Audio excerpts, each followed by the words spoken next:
नमस्कार, आप सभी का स्वागत है एस्ट्रो वास्तु सावी में। मैं हूं Saavi Singh, astrologer, numerologist and vastu consultant.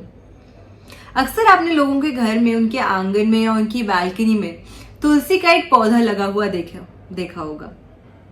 Hindu मान्यताओं के अनुसार तुलसी एक बेहद ऑस्पिशियस और एक होली प्लांट कंसिडर किया जाता है और ऐसी मान्यता होती है कि जिस भी घर के आंगन में तुलसी होती है उस घर से हर प्रकार की नेगेटिविटी, हर प्रकार की ऑब्स्टिकल और हर्डल्स हमेशा दूर रहती हैं। आज की वीडियो में हम आपको तुलसी से जुड़ी हुई कुछ खास रेमेडीज बताएंगे जिनको अगर आप अपनी लाइफ में ट्राई करते हैं, उन रेमेडीज को आप, उन उपायों को अपनी लाइफ का हिस्सा बनाते हैं, तो अपनी जिंदगी की कई ऐसी ऑब्स्टिकल्स, कई ऐसी हर्डल्स और कई ऐसे क्षेत्रों में जहां पे आप अक्सर प्रॉब्लम्स फेस करते हैं, चाहे वो फाइनेंशियली हो, चाहे वो आपकी वैवाहिक जीवन में हो, चाहे वो हेल्थ रिलेटेड हो, वो सभी प्रॉब्लम्स दूर होती हैं। तो सबसे पहले हम बात करने वाले हैं कि अगर आपको लगता है कि धन से जुड़ी हुई समस्याओं से, फाइनेंशियल डिस्ट्रेस से आप अक्सर गुजरते हैं, तो ऐसे में आपको कौन सी एक खास रेमेडी है जो जरूर करनी चाहिए। तुलसी विवाह यानी कि हरि प्रबोधनी एकादशी के दिन, जो कि इस साल 23 नवंबर को सेलिब्रेट की जाएगी, आपको ये रेमेडी स्पेसिफिकली उस दिन जरूर करनी है।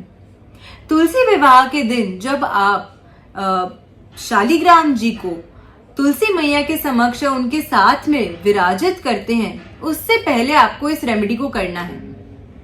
जिस चौकी पर आप शालिग्राम जी को प्लेस करेंगे, उनको विराजित करेंगे, आपको उस चौकी को शुद्ध करके, साफ करके उस पर सबसे पहले एक सिक्का रखना है।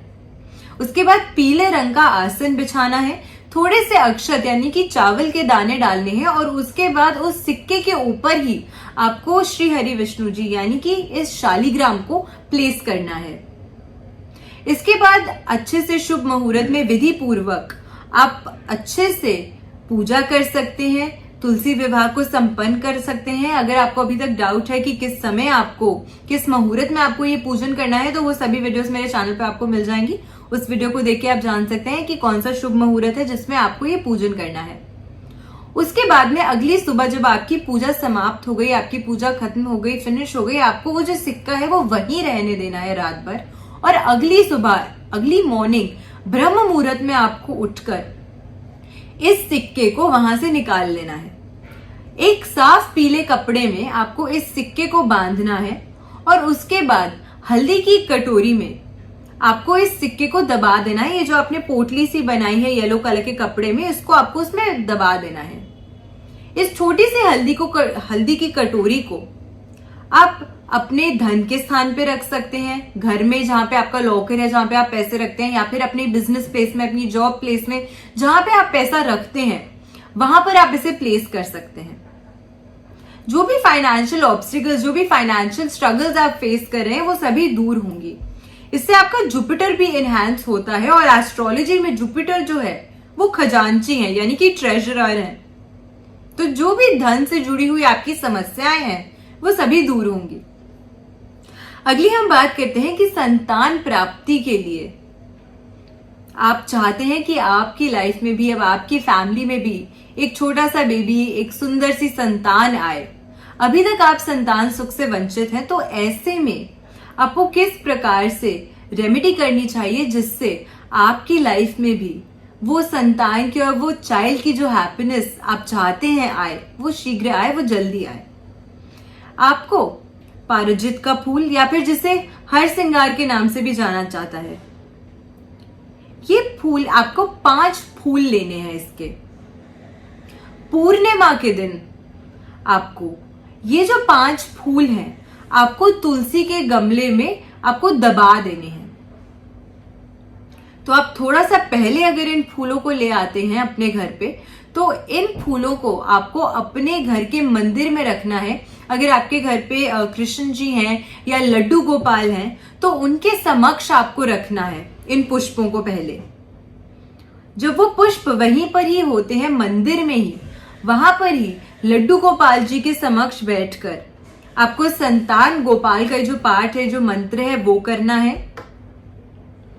उसके बाद इन फूलों को वहां से लेके पूर्णिमा के दिन आपको अपने तुलसी के गमले में दबा देना है अच्छे से। और आपको अपने मन में यही मनोकामना रखनी है कि आपके घर में भी शीघ्र ही एक छोटी सी और एक सुंदर सी संतान आए।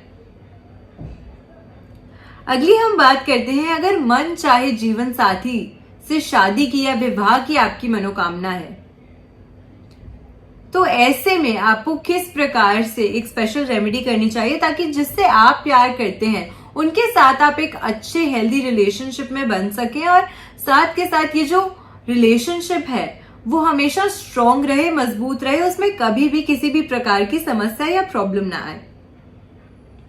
रोज आपको सुबह उठकर स्नान करके स्वच्छ होके तुलसी मैया के समक्ष शुद्ध देसी घी का जो दीपक है वो प्रज्वलित करना चाहिए। आपको सुबह तुलसी मैया में जल अवश्य अर्पित करना चाहिए।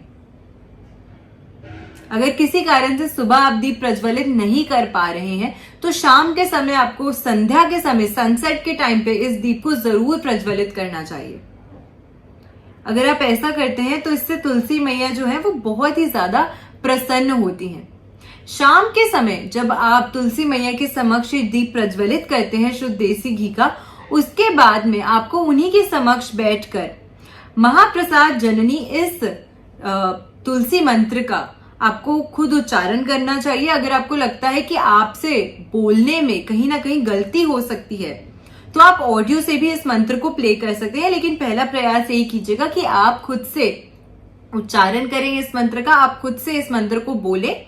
जितनी आपकी क्षमता है, जितना आपको लगता है कि आपसे गलती नहीं होगी, चाहे वो 11 टाइम्स ही क्यों ना हो, तो आप 11 टाइम्स ही इस मंत्र का एटलीस्ट उच्चारण करने का प्रयास कीजिए। अगर आपको लगता है कि अक्सर आप ऐसी सिचुएशन में फंसे रहते हैं जहां पे हर्डल्स हैं, ऑब्स्टिकल्स हैं, नेगेटिव एनर्जीज आपको सराउंड ज्यादा करती हैं, तो ऐसे में कौन सी खास रेमेडी है जो आपको जरूर करनी चाहिए?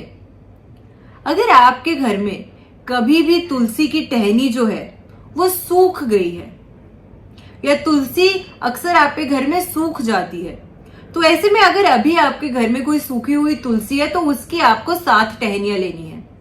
विष्णु पुराण के अनुसार ऐसी मान्यता होती है कि अगर कोई भी व्यक्ति अपने घर में तुलसी से बना हुआ दीप प्रज्वलित करता है तो हर प्रकार की नेगेटिव एनर्जी उनके घर से दूर जाती है और हर प्रकार की पॉजिटिव एनर्जी का उनके घर में आगमन होता है, हर प्रकार की सुख, समृद्धि और संपत्ति का आगमन होता है।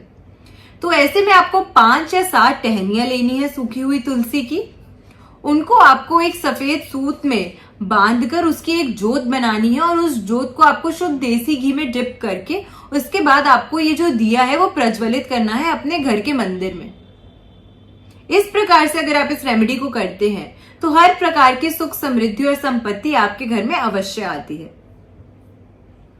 लास्ट हम बात करने वाले हैं, अगर आप अक्सर अपनी नींद में घबराते हैं, डरते हैं या आपको अक्सर बुरे सपने आते हैं, स्लीप एक अच्छी हेल्दी स्लीप व्यक्ति के लिए होना बहुत ज्यादा जरूरी है। अगर आप चाहते हैं कि आपका जो लाइफ है, आपका जो लाइफस्टाइल है वो प्रोडक्टिव हो।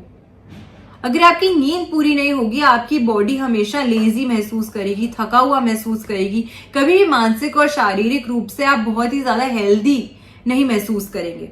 तो ऐसे में आपको किस प्रकार से एक रेमेडी करनी है जिससे आपके ये जो सपने हैं, बुरे सपने हैं, वो भी आना बंद हो जाए और आपका ये जो मन है जो अक्सर घबराता है वो भी ना हो। अक्सर लोग मुझसे पूछते हैं कि अगर हमने बुरा सपना देखा तो उसके मेंटल स्ट्रेस की वजह से हमारा पूरा दिन खराब हो जाता है, हमें नहीं समझ आता कि हम क्या करें, कैसे काम करें इसके बाद। तो अगर आपको कभी भी ऐसा बुरा सपना आता है जिसमें या तो आप खुद हार्म हो रहे हो या फिर आपका कोई लव्ड वन हार्म हो रहा हो, तो अगली सुबह उठने के बाद आपको स्वच्छ होने के बाद आपका ये जो सपना है वो तुलसी मैया के समक्ष खड़े होकर उन्हें जरूर बोलना चाहिए, उन्हें जरूर बताना चाहिए।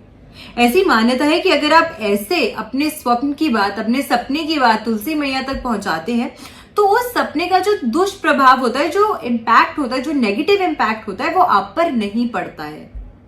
कई बार आपने देखा होगा कि ऐसे लोग होते हैं जिनके घर में कोई बड़ी प्रॉब्लम आने वाली थी, कोई बड़ी समस्या आने वाली थी, लेकिन उससे पहले उनके घर की तुलसी सूख जाती है। ये इंडिकेट करता है कि आपके घर पे जो समस्या आने वाली थी, आपके घर पे जो प्रॉब्लम आने वाली थी, वो प्रॉब्लम तुलसी मैया ने जो आपके आंगन में लगी है उन्होंने अपने ऊपर ले ली और इसी वजह से आपके आंगन की जो तुलसी है वो सूख गई। तो इस प्रकार से अगर आप अपने ये जो स्वप्न है आपका, ये जो सपना है आपका, ये जो ड्रीम है, उसकी बात जो नेगेटिव आपको एक ड्रीम आया, बुरा एक ड्रीम आया, सपना आया, उसकी बात अगर आप तुलसी मैया के समक्ष रहते हैं तो उसके जो दुष्प्रभाव होता है उससे आप बचते हैं। अगर आप डरते हैं अक्सर, तो ऐसे में भी अगर आप पे घर पे सूखी हुई तुलसी की टहनियां हैं तो उसको 3 या 5 तुलसी की टहनियों को साथ में बांधकर, छोटी छोटी टहनियों को एक यंत्र बनाकर उसे आप अपने गले में धारण कर सकते हैं। अगर आप ऐसा करते हैं तो ऐसे भी जो अक्सर आपकी नींद में घबराहट या डर जाने की प्रॉब्लम्स हैं, वो सभी प्रॉब्लम्स दूर होती हैं। आशा करती हूँ आपको आज की वीडियो अच्छी लगी हो। वीडियो अगर अच्छी लगी हो तो अपने फ्रेंड्स एंड फैमिली के साथ इस वीडियो को शेयर जरूर कीजिएगा ताकि वो भी जान सके कि किस प्रकार से उनके घर में ये जो तुलसी है, जो तुलसी मैया का प्लांट है, छोटी छोटी रेमेडीज से कैसे अपनी लाइफ में वो बड़ा इम्पैक्टफुल चेंज ला सकते हैं, पॉजिटिव चेंज ला सकते हैं ये छोटी छोटी तुलसी की रेमेडीज करके। ऐसी ही बेनिफिशियल रेमेडीज एंड वीडियोस के साथ फिर से हाजिर होंगे इस चैनल पे। आशा करती हूँ आपका दिन शुभ रहे। नमस्कार।